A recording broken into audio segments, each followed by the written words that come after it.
Hello दोस्तों। क्या आप जानते हैं कि दुनिया के सबसे सफल इंसान और एक हारने वाले के बीच सिर्फ एक शब्द का फर्क है? वो किस्मत नहीं, अनुशासन है। क्या आप भी रात को वादे करते हैं और सुबह अलार्म बजते ही हार मान लेते हैं? अगर हाँ, तो तैयार हो जाइए। आज हम शेल्डन हाउ की best seller how to be disciplined को एक ऐसी कहानी के जरिए समझेंगे जो आपके रोंगटे खड़े कर देगी। ये कहानी है आर्यन की, जो आपकी और मेरी तरह था, लेकिन उसने खुद को एक विजेता बना लिया। ईयरफोन्स लगाइए और दिल थाम लीजिए, क्योंकि आज आपकी सफलता का पहला दिन है। चलिए शुरू करते हैं। सुबह के 5:15 बजे हैं। आर्यन की खिड़की के बाहर सन्नाटा है, लेकिन उसके दिमाग में एक युद्ध चल रहा है। अलार्म की चीख उसे याद दिला रही है कि उसने कल रात खुद से एक वादा किया था। उसका मन कह रहा है, आर्यन तू थका हुआ है, 5 मिनट और सो जा, किसी को पता नहीं चलेगा। लेकिन शेल्डन होवे कहते हैं कि अनुशासन की पहली ईंट इसी पल रखी जाती है। अनुशासन वो नहीं है जो दुनिया देखे। अनुशासन वो है जो आप तब करते हैं जब आपको कोई नहीं देख रहा होता। उस गर्म रजाई को फेंकना और ठंडी जमीन पर पैर रखना ही आपकी पहली जीत है। आर्यन हमेशा से प्रतिभाशाली था। स्कूल में अव्वल, बातों में तेज। उसे लगता था कि उसकी बुद्धिमानी ही उसे पार लगा देगी। लेकिन जिंदगी की दौड़ में उसने देखा कि कई कम काबिल लोग उससे मीलों आगे निकल गए। क्यों? क्योंकि सफलता को इंटेलिजेंस से ज्यादा कंसिस्टेंसी से प्यार है। अनुशासन वो संगीत है जो हर दिन एक ही धुन को बिना थके बजाता है। टैलेंट आपको दरवाजा दिखा सकता है, लेकिन उस दरवाजे के पार ले जाने वाली ताकत का नाम ही अनुशासन है। ये वो कड़वा सच है जिसे आर्यन अब समझना शुरू कर रहा था। अक्सर हमें लगता है कि जो मनाए वो करना आज़ादी है, पर सच तो ये है कि अपने मन के गुलाम बन जाना सबसे बड़ी कैद है। अगर आपका मन आपको काम करने से रोक रहा है, तो आज़ाद कौन हुआ, आप या आपका आलस? शेल्डन होवे के इस पहले अध्याय का सार यही है, अनुशासन आपको बांधता नहीं, बल्कि आपको अपनी इच्छाओं की गुलामी से आज़ाद करता है। जिस दिन आर्यन ने अपने मन की जगह अपने मकसद की बात माननी शुरू की, उस दिन उसने पहली बार असली आज़ादी का स्वाद चखा। अनुशासन का सबसे खूबसूरत तोहफा बाहर की सफलता नहीं, बल्कि अंदर का आत्मसम्मान है। जब हम बार बार अपने वादे तोड़ते हैं, तो हम अपनी ही नजरों में छोटे हो जाते हैं। हमारा आत्मविश्वास किसी ढहती हुई दीवार की तरह गिरने लगता है।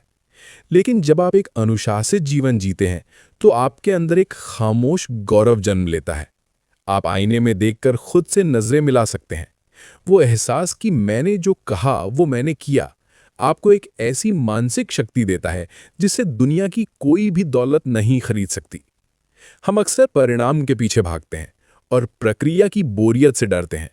लेकिन आर्यन ने सीखा कि अनुशासन का मतलब है प्रक्रिया से इश्क करना।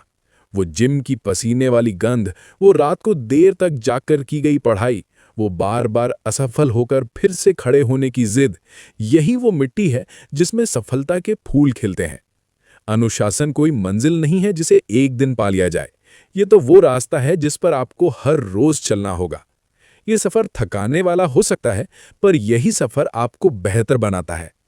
कहानी का अंत आर्यन की सफलता से नहीं, बल्कि उसकी शुरुआत से होता है। वो अपनी मेज पर बैठता है, फोन को दूर रखता है और अपने काम में डूब जाता है। दुनिया शोर मचाती रहेगी, बाधाएं आएंगी, मन फिर से बहकाएगा। लेकिन अब आर्यन के पास एक हथियार है, अनुशासन। याद रखिए, महान बनने के लिए आपको शुरुआत करने की जरूरत है, और शुरुआत करने के लिए आपको अनुशासित होने की। आज का छोटा सा हाँ आपके कल की बहुत बड़ी जीत बनने वाला है, क्योंकि जो खुद को जीत लेता है, दुनिया उसे जीतने से नहीं रोक सकती। इस अध्याय का निष्कर्ष यही है कि मंजिलें उन्हीं को मिलती हैं जिनके इरादों में जान होती है। सिर्फ पंखों से कुछ नहीं होता, अनुशासन से ही ऊंची उड़ान होती है। अध्याय 2, मानसिकता का चुंबक। जहां ध्यान वहां जीवन। बिस्तर की जंग जीतने के बाद आर्यन अब अपनी मेज पर था। बाहर सन्नाटा था, लेकिन उसके भीतर विचारों का एक भयंकर शोर था। क्या मैं ये कर पाऊंगा? अगर मैं फेल हो गया तो? लोग क्या कहेंगे? शेल्डन होवे यहाँ एक गहरा सबक देते हैं। अनुशासन सिर्फ शरीर का नहीं, दिमाग का भी होता है।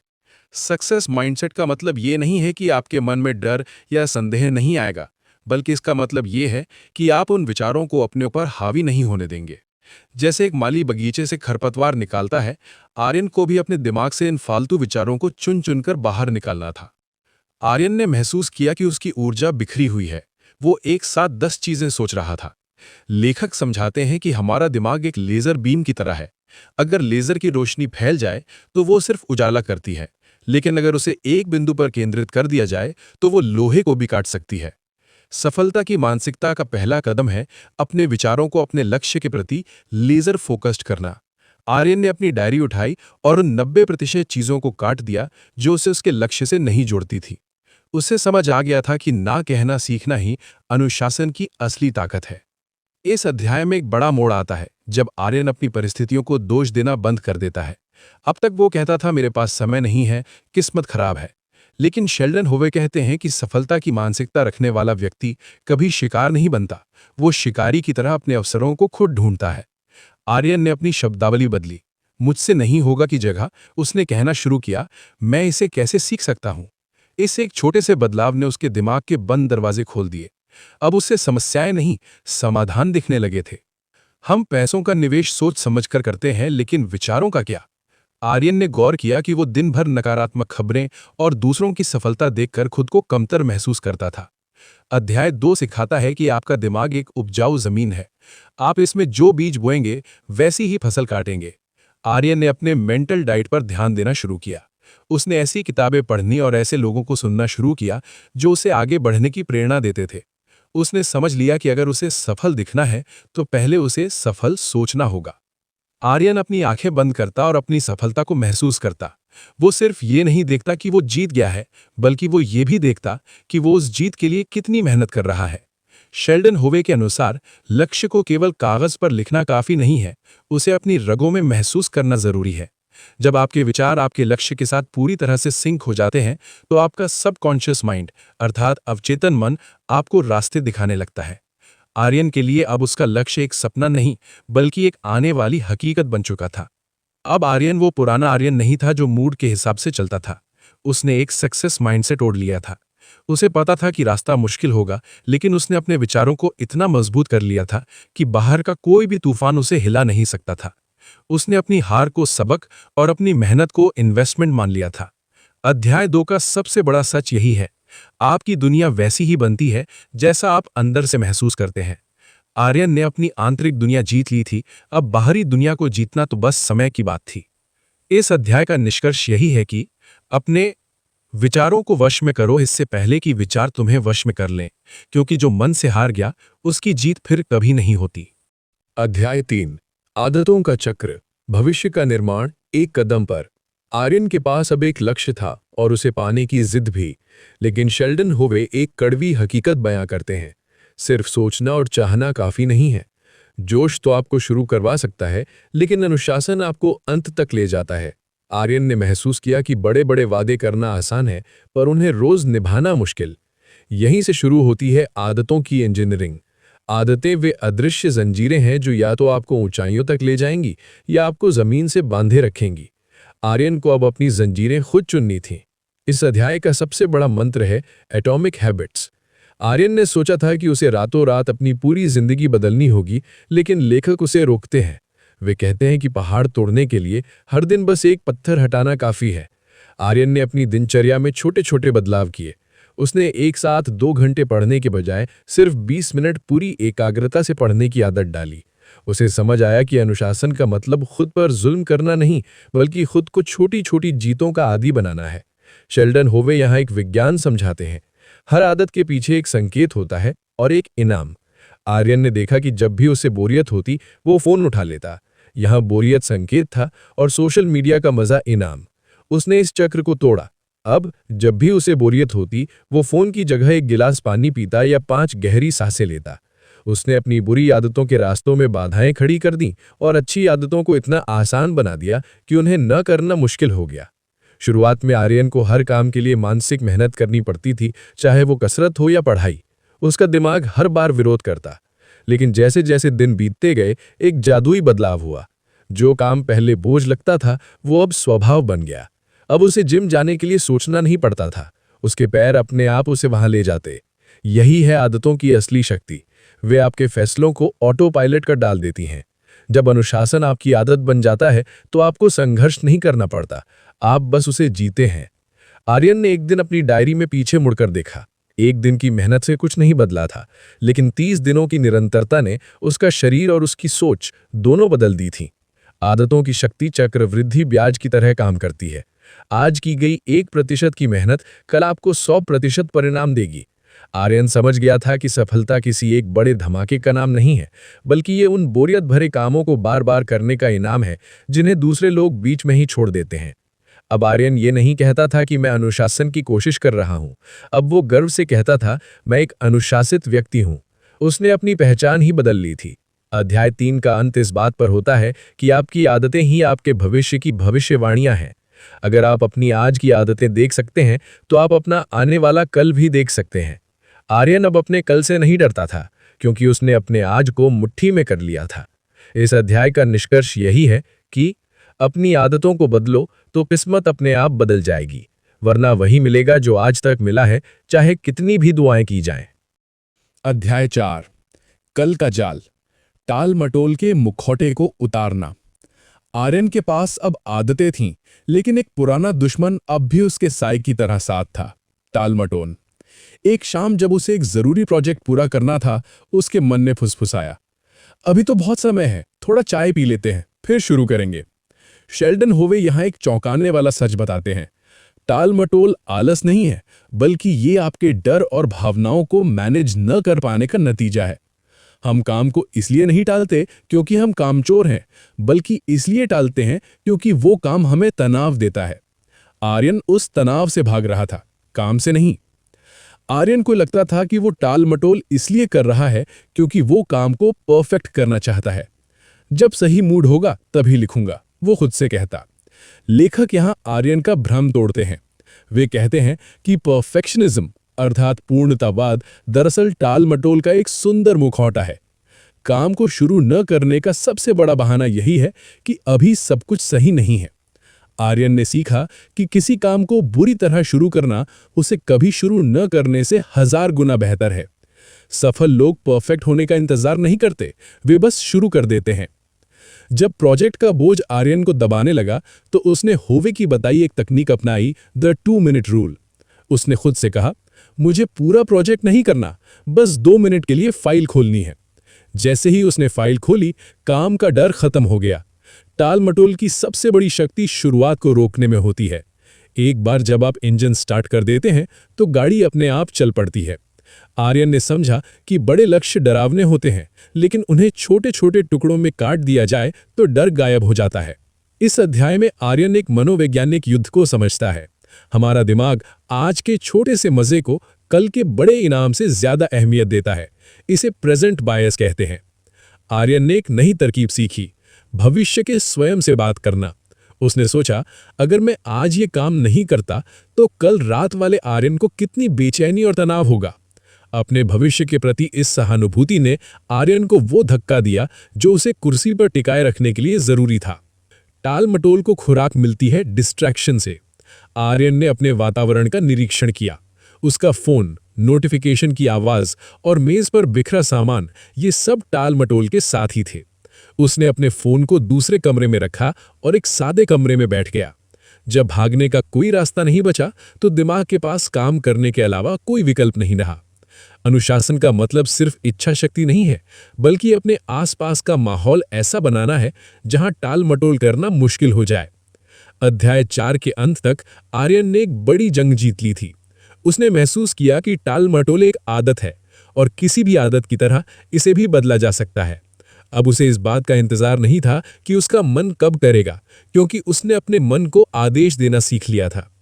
टाल मटोल का इलाज ज्यादा समय नहीं, बल्कि ज्यादा स्पष्टता है।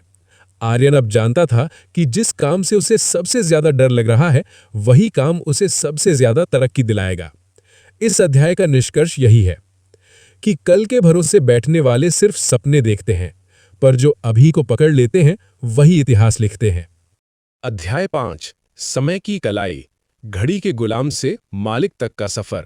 आर्यन को लगता था कि वो बहुत मेहनत कर रहा है।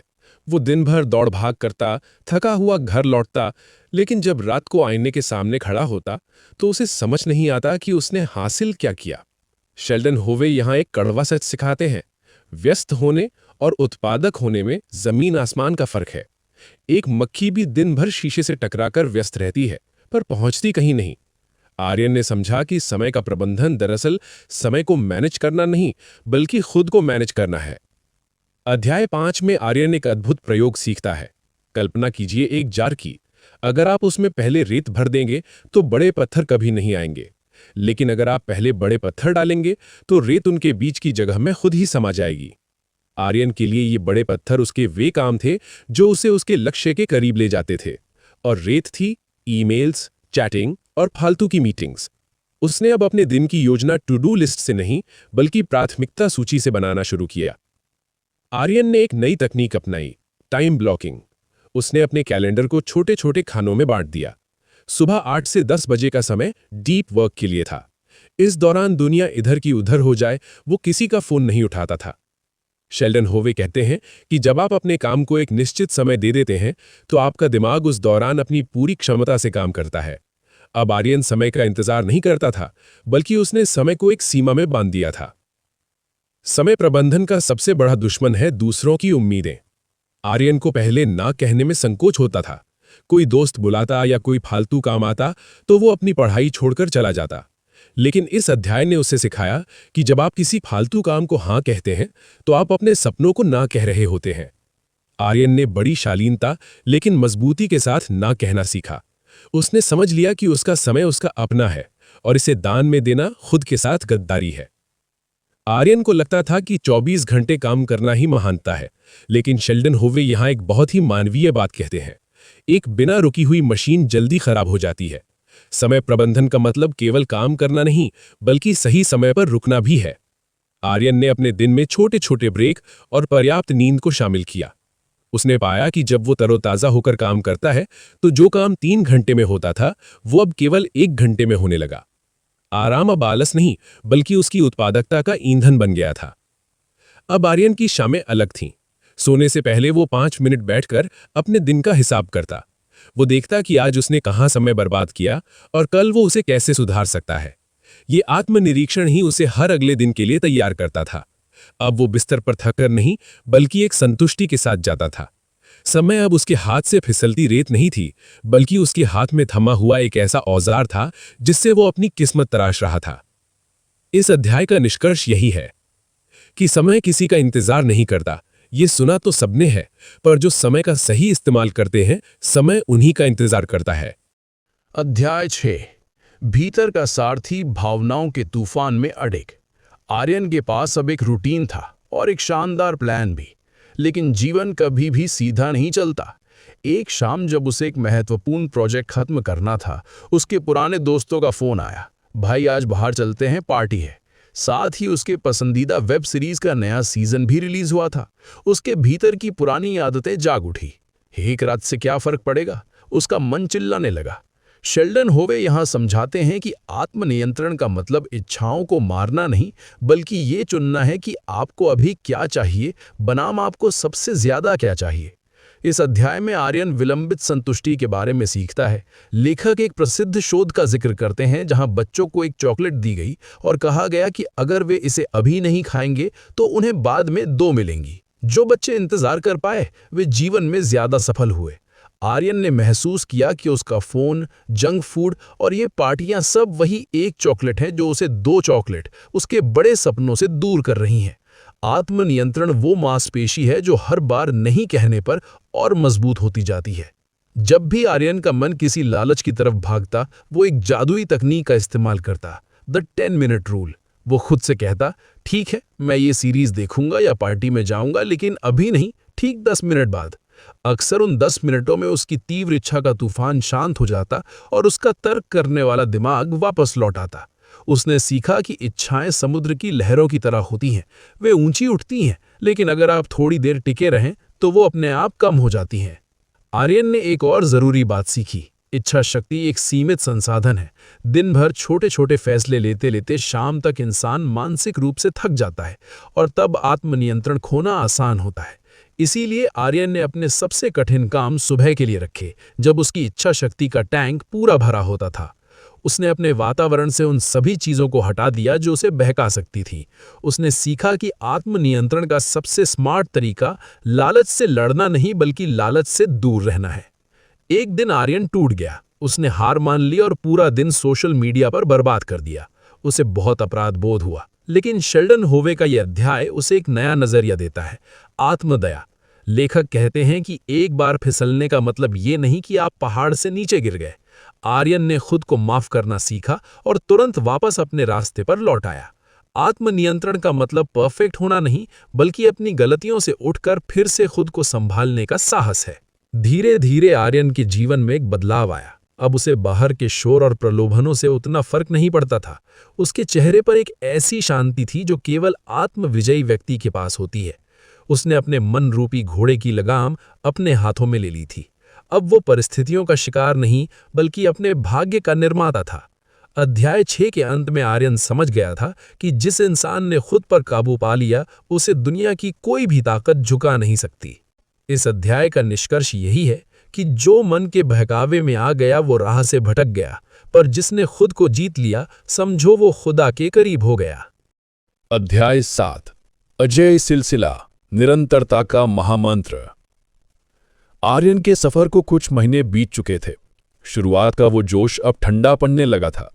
कई बार उसका मन करता कि आज जिम ना जाए, आज पढ़ाई छोड़ दे। शेल्डन होवे यहाँ एक बहुत बड़ा सत्य उजागर करते हैं। सफलता महान काम करने से नहीं, बल्कि साधारण कामों को असाधारण रूप से लगातार करने से मिलती है। आर्यन ने समझा कि जोश आपको केवल धक्का देता है, लेकिन निरंतरता वो इंजन है जो आपको मंजिल तक पहुंचाता है। आर्यन ने अपने कमरे की दीवार पर एक बड़ा सा कैलेंडर लगाया। उसने तय किया कि वो जिस दिन अपना निर्धारित काम पूरा करेगा, उस दिन कैलेंडर पर एक बड़ा लाल कांटा लगाएगा। कुछ दिनों बाद वो लाल कांटों की एक लंबी लकीर बन गई। अब आर्यन का लक्ष्य काम करना नहीं, बल्कि उस चीन को टूटने से बचाना था। ये एक मनोवैज्ञानिक खेल था। जब आप अपनी प्रगति को अपनी आंखों के सामने देखते हैं, तो आप उसे खोना नहीं चाहते। आर्यन के पास एक मित्र था जो एक ही दिन में 10 घंटे पढ़ाई करता और फिर अगले 4 दिन गायब रहता। आर्यन ने दूसरी राह चुनी। उसने रोज केवल 3 घंटे पढ़ना तय किया, लेकिन बिना एक भी दिन छोड़े। शेल्डन होवे समझाते हैं कि ब्रश करना एक दिन में आपके दांत सफेद नहीं करता, लेकिन रोज 2 मिनट ब्रश करना उन्हें उम्र भर सुरक्षित रखता है। आर्यन समझ गया था कि कभी कभी किया गया पहाड़ जैसा प्रयास रोज किए गए कंकड़ जैसे प्रयास से हमेशा छोटा होता है। असली निरंतरता तब नहीं दिखती जब सब कुछ सही चल रहा हो, बल्कि तब दिखती है जब हालात खराब हों। एक दिन आर्यन बीमार था, उसका मन टूट रहा था, लेकिन उसने खुद से कहा, अगर मैं आज पूरा काम नहीं कर सकता तो कम से कम 5 मिनट ही सही, पर मैं अपनी निरंतरता नहीं तोड़ूंगा। उसने सिर्फ एक पन्ना पढ़ा और सो गया।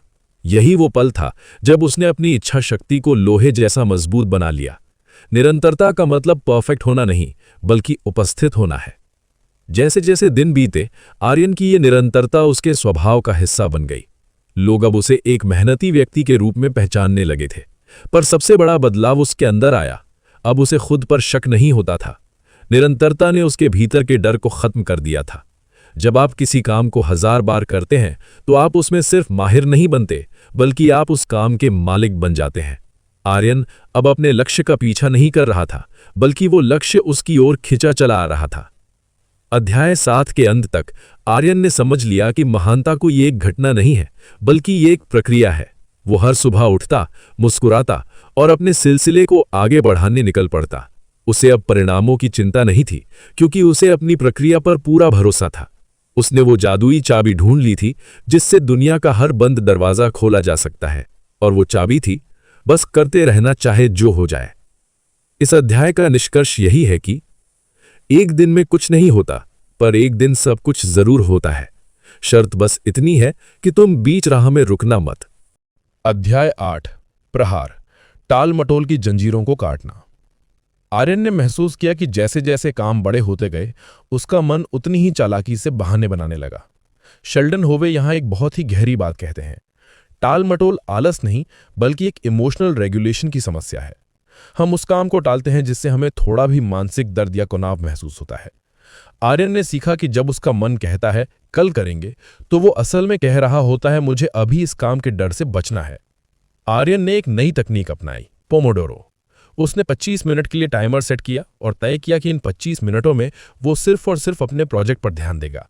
लेखक समझाते हैं कि हमारा दिमाग अनंत समय से डरता है, लेकिन उसे 25 मिनट का लक्ष्य छोटा और आसान लगता है। जैसे ही आर्यन ने काम शुरू किया, उसका शुरुआती प्रतिरोध खत्म हो गया। उसे समझ आया कि सबसे कठिन काम तो बस अपनी कुर्सी पर बैठना और शुरू करना था। अध्याय 8 का एक और क्रांतिकारी नियम था, सबसे पहले उस मेढक को खाओ जिसे तुम सबसे ज्यादा टालना चाहते हो। आर्यन अक्सर दिन भर छोटे छोटे आसान काम करता रहता और बड़े मुश्किल काम को शाम के लिए छोड़ देता, जिससे उसे दिन भर तनाव रहता। अब उसने अपनी रणनीति बदल दी। सुबह की पहली किरण के साथ वो सबसे डरावने काम पर प्रहार करता। जब सुबह के 9 बजे तक उसका सबसे कठिन काम पूरा हो जाता तो उसका आत्मविश्वास 7वें आसमान पर होता। आर्यन ने अपने दिमाग को प्रोग्राम करना शुरू किया। अगर मेरा मन फोन उठाने को कहेगा तो मैं अपनी मेज से उठकर 10 कदम चलूंगा। इस तकनीक ने उसकी प्रतिक्रियाओं को स्वचालित बना दिया। उसने अपने ट्रिगर्स को पहचान लिया था। वो अब अपने दिमाग के धोखे में नहीं आता था, बल्कि उसने अपने दिमाग के लिए ही नियम बना दिए थे। टाल मटोल के पास अब आर्यन के जीवन में छिपने की कोई जगह नहीं बची थी। आर्यन ने सीखा कि done is better than perfect. उसने खुद को गलती करने की इजाजत दी। उसने अपना पहला ड्राफ्ट, अपनी पहली कसरत, अपनी पहली कोडिंग, सब कुछ अधूरी और गलतियों भरी रहने दी। इससे काम का बोझ हल्का हो गया। जब परफेक्शन का दबाव हटा तो टाल मटोल अपने आप खत्म हो गया। वो अब एक फिनिशर अर्थात काम पूरा करने वाला बन गया था, न कि सिर्फ एक प्लानर। अध्याय 8 के अंत तक आर्यन ने समय और अपने बीच की जंग जीत ली थी। उसने महसूस किया कि टाल मटोल को हराने का मतलब सिर्फ काम निपटाना नहीं है, बल्कि अपनी चिंता और तनाव को नियंत्रित करना है। वो अब काम की शुरुआत से नहीं डरता था। उसके पास तकनीकों का एक ऐसा शस्त्रागार था जिसने उसे अजेय बना दिया था। इस अध्याय का निष्कर्ष यही है कि अभी वो जादुई शब्द है जो भविष्य बनाता है, और कल वो कब्रिस्तान है जहां सबसे ज्यादा सपने दफन होते हैं। अध्याय 9 बुनियाद की मजबूती, शरीर, सफलता का इंजन। आर्यन बहुत मेहनत कर रहा था, लेकिन कुछ हफ्तों बाद उसे महसूस हुआ कि उसकी एकाग्रता कम हो रही है और वो जल्दी थक जाता है। शेल्डन होवे यहाँ एक बहुत बड़ा सबक देते हैं। आपका शरीर वो वाहन है जिसमें बैठकर आप अपनी सफलता की मंजिल तक पहुंचेंगे। अगर वाहन ही खराब हो तो ड्राइवर कितना भी कुशल क्यों ना हो, सफर अधूरा रह जाएगा। आर्यन ने समझा कि अनुशासन केवल किताबों और काम तक सीमित नहीं है। ये इस बात पर भी निर्भर करता है कि आप अपने शरीर को क्या ईंधन यानी भोजन देते हैं और उसे कितना चलाते हैं। आर्यन को पहले लगता था कि कम सोना कड़ी मेहनत की निशानी है, लेकिन इस अध्याय ने उसका भ्रम तोड़ दिया। लेखक समझाते हैं कि नींद के दौरान हमारा दिमाग खुद को रीबूट करता है और जहरीले तत्वों को साफ करता है। आर्यन ने अपने सोने का एक निश्चित समय तय किया। उसने पाया कि 7-8 घंटे की गहरी नींद के बाद उसका दिमाग किसी सुपर कंप्यूटर की तरह काम करने लगा। अब उसे काम पर ध्यान केंद्रित करने के लिए संघर्ष नहीं करना पड़ता था। उसका दिमाग खुद ही शांत और सजग रहता था। आर्यन ने रोज व्यायाम करना शुरू किया। शुरुआत में यह मुश्किल था, लेकिन जल्द ही उसे समझ आया कि एक्सरसाइज केवल मांसपेशियों के लिए नहीं, बल्कि इच्छा शक्ति के लिए भी है। जब आप जिम में उस आखिरी रैप के लिए खुद को धक्का देते हैं, तो आप असल में अपने दिमाग को चुनौतियों का सामना करना सिखा रहे होते हैं। व्यायाम के दौरान निकलने वाले एंडोर्फिन ने उसके तनाव को कम कर दिया और उसे एक विजेता जैसी मानसिक स्थिति में पहुंचा दिया। आर्यन के अपनी डाइट पर गौर किया। बहुत अधिक चीनी और जंक फूड उसे सुस्त बना रहे थे। शेल्डन होवे कहते हैं कि ब्रेन फॉग अर्थात दिमाग का धुंधलापन अक्सर गलत खानपान का नतीजा होता है। आर्यन ने भारी भोजन की जगह पौष्टिक और हल्का खाना शुरू किया। उसने महसूस किया कि सही पोषण लेने से उसकी निर्णय लेने की क्षमता तेज हो गई है। अब वो दोपहर के खाने के बाद आने वाली उस आलस की लहर से नहीं डरता था, क्योंकि उसका ऊर्जा स्तर अब स्थिर रहता था। इस अध्याय में एक बहुत ही सरल लेकिन शक्तिशाली तकनीक थी, हाइड्रेशन और ब्रीदिंग। आर्यन ने अपनी मेज पर पानी की बोतल रखनी शुरू की। पानी की कमी दिमाग की कार्यक्षमता को 20% तक कम कर सकती है। साथ ही जब भी वो तनाव महसूस करता, वो 2 मिनट के लिए बॉक्स ब्रीदिंग करता। इन छोटी क्रियाओं ने उसके नर्वस सिस्टम को शांत रखा, जिससे वो दबाव की स्थिति में भी सही फैसले ले पाता था। अध्याय 9 के अंत तक आर्यन ने समझ लिया कि स्वास्थ्य और अनुशासन एक ही सिक्के के 2 पहलू हैं। उसने अपने शरीर को एक मंदिर की तरह सम्मान देना शुरू किया। अब उसकी चमक केवल उसकी सफलता में नहीं, बल्कि उसकी आंखों की चमक और उसके चलने के अंदाज में भी दिखती थी। वो अब केवल एक मेहनती लड़का नहीं था, वो एक ऊर्जा से भरपूर एथलीट बन चुका था जो अपने सपनों को हासिल करने के लिए पूरी तरह तैयार था। इस अध्याय का निष्कर्ष यही है कि जो अपने शरीर को वश में नहीं रख सकता, वो दुनिया को क्या जीतेगा। स्वस्थ तन में ही सुखी मन और सफल जीवन का वास होता है। अध्याय 10 अंतिम प्रहार। जब टूटने का डर हो तब डटे रहने का साहस। आर्यन के सफर में एक वक्त ऐसा आया जब सब कुछ उसके खिलाफ जाने लगा। उसने जिस प्रोजेक्ट पर महीनों मेहनत की थी वो रिजेक्ट हो गया। उसकी तबीयत खराब हो गई और उसके कुछ करीबियों ने उसका साथ छोड़ दिया। वो टूट चुका था। कमरे के अंधेरे में बैठकर उसे लगा कि उसका अनुशासन, उसकी आदतें सब बेकार हैं। शेल्डन हुवे कहते हैं, असली अनुशासन धूप में नहीं बल्कि तूफानों में परखा जाता है। जब आप गिरते हैं तो वो गिरना आपकी हार नहीं है, बल्कि गिरकर न उठना आपकी हार है। आर्यन ने सीखा कि दृढ़ता का मतलब आंखें बंद करके दीवार से सिर टकराना नहीं है। इसका मतलब है अपने लक्ष्य पर अड़े रहना, लेकिन अपने तरीकों में बदलाव करना। उसने अपनी गलतियों का विश्लेषण किया। उसने ये नहीं कहा कि मैं नाकामयाब हूं, बल्कि उसने कहा कि मेरा ये तरीका नाकामयाब रहा। इस छोटी सी सोच ने उसे टूटने से बचा लिया। दृढ़ता वो शक्ति है जो आपको तब भी काम पर लगाए रखती है जब आपके पास उत्साहित होने का कोई कारण नहीं बचता। जब भी आर्यन का मन हार मानने को कहता, वो खुद से एक गुप्त मंत्र कहता, बस एक बार और। उसने एक बार और कोशिश की, एक बार और फोन घुमाया, एक बार और पन्ना पलटा। शेल्डन होवे समझाते हैं कि अक्सर हमारी सफलता हमारी हार के ठीक अगले कदम पर खड़ी होती है। आर्यन ने अपनी थकान को अपना दुश्मन नहीं बल्कि एक मील का पत्थर मान लिया। उसे समझ आ गया कि जो इस अंतिम दर्द को पार कर लेगा वही इतिहास रचेगा। जैसे जैसे आर्यन दोबारा खड़ा होने लगा, समाज और उसके आसपास के लोग उस पर हंसने लगे। हमने तो कहा था ये सब किताबी बातें हैं, उन्होंने कहा। लेकिन आर्यन ने अब अपनी ऊर्जा बहस करने में बर्बाद नहीं की। उसने अपने कान बंद कर लिए और अपनी दृढ़ता को अपनी ढाल बना लिया। लेखक कहते हैं कि आपकी सफलता आपकी सबसे बड़ी दलील होगी। आर्यन ने खामोशी से काम करना जारी रखा, क्योंकि उसे पता था कि सूरज को बादलों के पीछे ज्यादा देर तक नहीं छुपाया जा सकता। आर्यन ने महसूस किया कि ये मुश्किलें उसे खत्म करने नहीं बल्कि उसे तराशने आई थीं। जैसे एक पत्थर पर 1000 चोटें पड़ती हैं तब जाकर वो मूर्ति बनता है, वैसे ही हर मुश्किल आर्यन के चरित्र को मजबूत बना रही थी। अब वो सफलता के लिए भूखा नहीं था, वो श्रेष्ठता का आदी हो चुका था।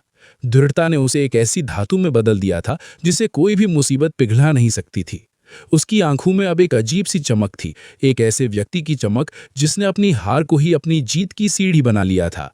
अध्याय 10 के अंत में आर्यन को वो सफलता मिली जिसकी उसने कभी कल्पना की थी। लेकिन आश्चर्य की बात यह थी कि उसे सफलता मिलने की उतनी खुशी नहीं थी जितनी खुशी इस बात की थी कि वो हारा नहीं, उसने खुद को जीत लिया था। दृढ़ता ने उसे सिखाया कि मंजिल तो बस एक पड़ाव है, असली आनंद तो उस रास्ते पर डटे रहने में है। आर्यन अब एक विजेता था, इसलिए नहीं कि उसके पास सब कुछ था, बल्कि इसलिए क्योंकि उसके पास वो अटूट दिल था जो कभी हार मानना नहीं जानता था। इस अध्याय का निष्कर्ष यही है कि मैदान में हारा हुआ इंसान फिर से जीत सकता है, लेकिन मन से हारा हुआ इंसान कभी नहीं जीत सकता। अध्याय 11 अनुशासन एक गंतव्य नहीं, एक जीवन शैली। आज आर्यन उस मुकाम पर था जहां से पीछे मुड़कर देखने पर उसे अपना पुराना स्वरूप एक धुंधली याद जैसा लग रहा था। वो लड़का जो अलार्म बंद कर देता था, जो काम टालता था, वो अब कहीं पीछे छूट चुका था। शेल्डन होवे अंतिम अध्याय में एक गहरी सच्चाई बताते हैं। अनुशासन कोई ऐसी चीज नहीं है जिसे आप एक बार हासिल कर लें और फिर भूल जाएं। ये तो संगीत की तरह है जिसे आपको हर रोज प्रैक्टिस करना पड़ता है। आर्यन समझ गया था कि सफलता कोई अंतिम स्टेशन नहीं है, बल्कि ये हर रोज सही दिशा में चलते रहने का नाम है। आर्यन ने महसूस किया कि अब उसे खुद को मजबूर नहीं करना पड़ता। पहले जिसे वो पाबंदी समझता था, अब वो उसे सुरक्षा लगती थी। अनुशासन ने उसके जीवन से निर्णय लेने की थकान को खत्म कर दिया था। उसे सोचना नहीं पड़ता था कि आज क्या करना है। उसका चरित्र खुद ब खुद उसे सही रास्ते पर ले जाता था। लेखक कहते हैं कि सच्चा अनुशासित व्यक्ति ही दुनिया में सबसे आज़ाद इंसान है, क्योंकि वो अपने मन का गुलाम नहीं बल्कि अपने भविष्य का स्वामी है। आर्यन का बदलाव केवल उस तक सीमित नहीं रहा। उसके आसपास के लोग जो कभी उस पर हंसते थे, अब उससे सलाह लेने आते थे। तुम ये सब कैसे कर लेते हो? वे पूछते। आर्यन मुस्कुराकर बस इतना कहता, मैंने बस खुद से किया हुआ छोटा सा वादा निभाना शुरू किया था। इस अध्याय में ये संदेश छिपा है कि जब आप खुद को अनुशासित करते हैं तो आप अनजाने में अपने आसपास की दुनिया को भी बेहतर बनाने लगते हैं। आपका अनुशासन दूसरों के लिए प्रेरणा की एक खामोश लहर बन जाता है। निष्कर्ष हमें सिखाता है कि पूर्णता एक भ्रम है, लेकिन प्रगति एक वास्तविकता है। आर्यन ने सीखा कि अगर किसी दिन वो रास्ता भटक भी जाए तो उसे खुद को कोसना नहीं है, बल्कि बस वापस उसी रास्ते पर लौट आना है। अनुशासन का मतलब खुद पर जुल्म करना नहीं, बल्कि खुद को वो सम्मान देना है जिसके आप हकदार हैं। आर्यन अब बेहतर बनने की दौड़ में नहीं था। वो हर पल को पूरी जागरूकता और जिम्मेदारी के साथ जीने का आनंद ले रहा था। आर्यन ने अपनी डायरी के आखिरी पन्ने पर लिखा, अनुशासन कड़वा है, लेकिन इसका फल सबसे मीठा है। उसने समझा कि सुख और आनंद में फर्क होता है। सुख तात्कालिक है जो मनोरंजन से मिलता है, लेकिन आनंद वो है जो कुछ सार्थक करने से मिलता है। शेल्डन होवे की पुस्तक का ये अंतिम सार आर्यन के रग रग में बस गया था। अब उसके लिए अनुशासन कोई बोझ नहीं, बल्कि उसका सबसे वफादार दोस्त बन चुका था, जो अंधेरी रातों में उससे रास्ता दिखाता था। कहानी यहाँ खत्म नहीं होती, बल्कि यहाँ से एक नई और महान जिंदगी की शुरुआत होती है। आर्यन अपनी खिड़की से उगते हुए सूरज को देखता है। कल का डर अब खत्म हो चुका है और आज की चुनौतियों के लिए वो तैयार है। वो जानता है कि रास्ता लंबा है, पहाड़ ऊंचे हैं, लेकिन उसे अब अपनी काबिलियत पर शक नहीं है, क्योंकि उसने दुनिया को जीतने से पहले खुद को जीत लिया है। और जैसा कि शेल्डन होवे कहते हैं कि जिसने खुद को जीत लिया उसके लिए पूरा ब्रह्मांड रास्ता बना देता है। प्रभावशाली अंतिम पंक्तियां। किताब बंद हो सकती है, पर तेरा सफर अभी बाकी है। अनुशासन की इस आग में तप कर तेरा निखरना अभी बाकी है। तो दोस्तों, ये थी शेल्डन होवे की कालजयी रचना हाउ टू बी डिसिप्लिन्ड। आज आर्यन की कहानी भले ही यहाँ रुक गई हो, लेकिन आपकी कहानी की शुरुआत ठीक इसी पल से होती है। हमने सीखा कि अनुशासन कोई सजा नहीं, बल्कि खुद से किया गया वो सबसे खूबसूरत वादा है जो हमें भीड़ से अलग बनाता है। हमने जाना कि कैसे छोटे छोटे बदलाव, टाल मटोल पर जीत और एक मजबूत मानसिकता हमें उस शिखर तक ले जा सकती है जहां पहुंचने का सपना हम सब देखते हैं। याद रखिएगा, इस ऑडियो बुक को सुन लेना काफ़ी नहीं है। असली बदलाव तब आएगा जब आप आज इसी वक्त अपने जीवन का कोई एक छोटा सा हिस्सा चुनेंगे और उसमें अनुशासन का बीज बोएंगे, क्योंकि मंजिलें उन्हीं को मिलती हैं जो चलना शुरू करते हैं, और रास्ते उन्हीं के लिए बनते हैं जो रुकना नहीं जानते। अगर इस ऑडियो बुक ने आपके दिल को छुआ है या आपके भीतर बदलाव की एक भी चिंगारी जलाई है, तो इस वीडियो को लाइक ज़रूर करें। नीचे कमेंट में हमें बताएं कि वो कौन सी एक आदत है जिसे आप कल से नहीं बल्कि अभी से बदलने वाले हैं। आपका एक कमेंट किसी और के लिए भी प्रेरणा बन सकता है। ऐसी ही और भी जीवन बदलने वाली किताबों और कहानियों के सफ़र पर हमारे साथ चलने के लिए चैनल को सब्सक्राइब करना और बेल आइकन दबाना न भूलें। मैं हूं आपका दोस्त, फिर मिलूंगा एक नई किताब, एक नई सोच और एक नई उम्मीद के साथ। तब तक के लिए अनुशासित रहें, खुद पर विश्वास रखें और अपनी जीत की कहानी खुद लिखें। धन्यवाद।